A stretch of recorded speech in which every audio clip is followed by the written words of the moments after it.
Shalom saudara yang dikasihi Tuhan. Apa kabar saudara? Saya berdoa saudara dalam keadaan sehat, kuat, serta berlimpah dengan ucapan syukur. Firman Tuhan datang kepada kita hari ini. Bagaimana doa dijawab Tuhan? Sebelumnya marilah kita berdoa.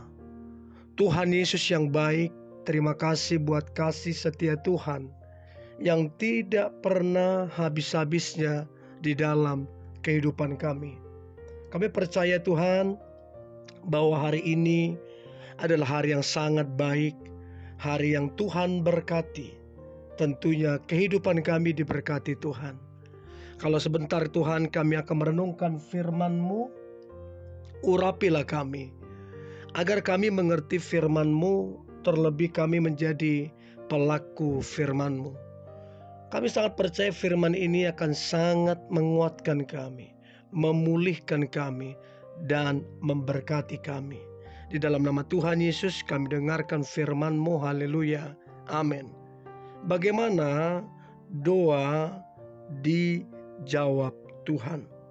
Saudara yang dikasihi Tuhan, di dalam Filipi 4 ayat 6, Filipi 4 ayat 6, janganlah hendaknya kamu khawatir tentang apapun juga, tetapi nyatakanlah dalam segala hal keinginanmu kepada Allah dalam doa dan permohonan dengan ucapan syukur.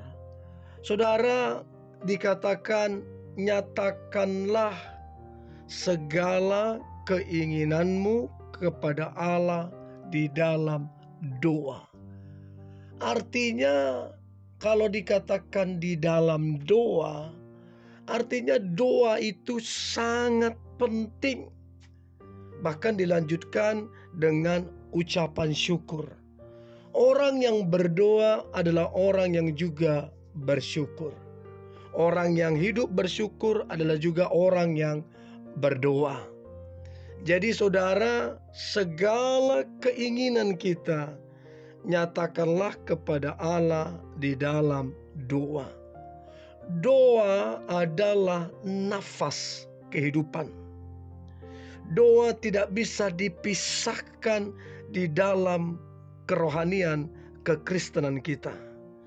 Doa itu sebuah hubungan, sebuah relationship yang sangat mahal dengan Tuhan dan kita.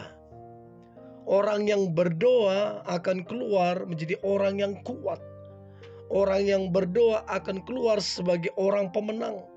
Orang yang berdoa akan keluar sebagai orang yang diurapi, diberkati, dipakai Tuhan. Sebab doa itu sangat penting. Namun banyak orang kemudian meremehkan doa itu.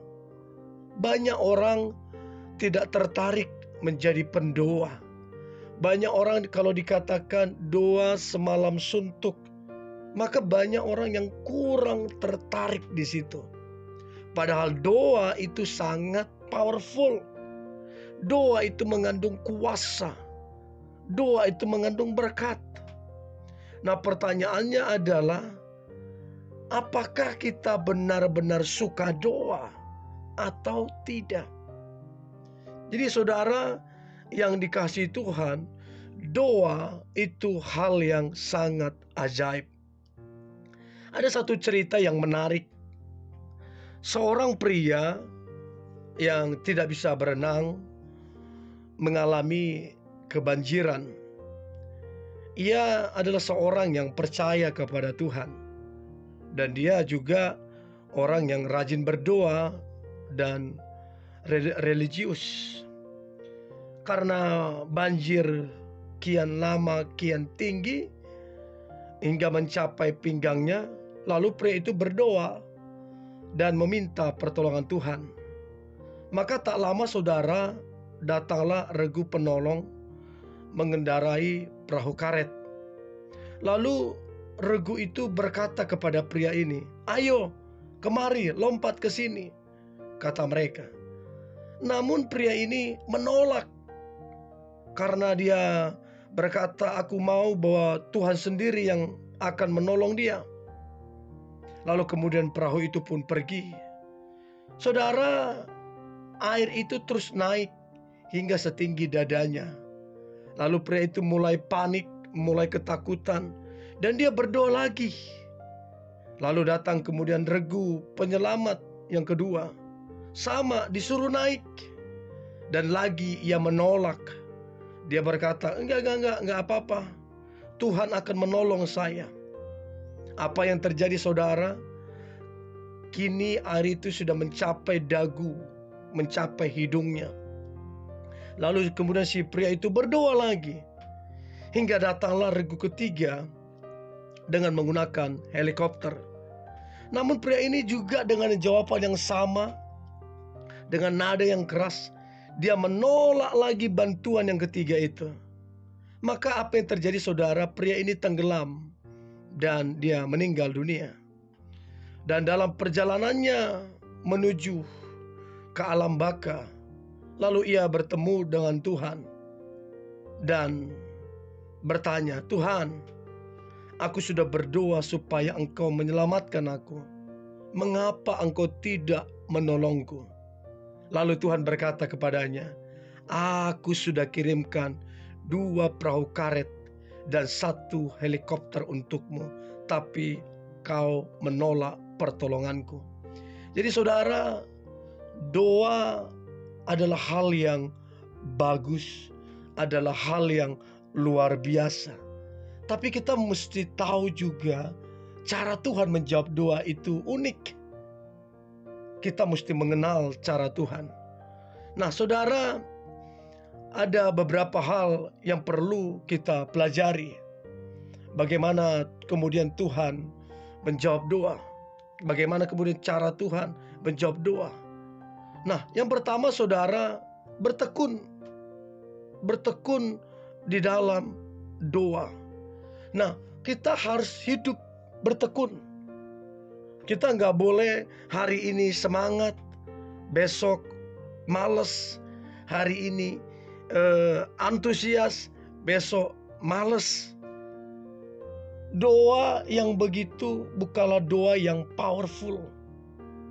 Doa yang seperti itu doa yang mut-mutan. Kalau lagi senang berdoa, kalau tidak berdoa. Nah saudara, jawaban Tuhan kita mesti tahu. Bagaimana kita bisa tahu? Kita mesti bertekun dalam doa. Harus sungguh-sungguh, sehingga ketekunan itu akan mendapatkan jawaban. Efesus 6 ayat 18, berdoalah setiap waktu di dalam roh, dan berjaga-jagalah di dalam doamu dengan permohonan yang tak putus-putusnya untuk segala orang kudus. Lalu kemudian saudara, jawaban Tuhan datang lewat berbagai hal. Sama seperti pria tadi, dia sudah berdoa untuk kemudian Tuhan menolong dia. Lalu Tuhan menjawab doanya melalui penyelamat perahu karet 2 regu. Lalu helikopter dikirim. Tuhan menolong, menjawab doanya lewat berbagai hal. Tapi dia tidak mengenal cara Tuhan bekerja. Itu yang sangat disayangkan.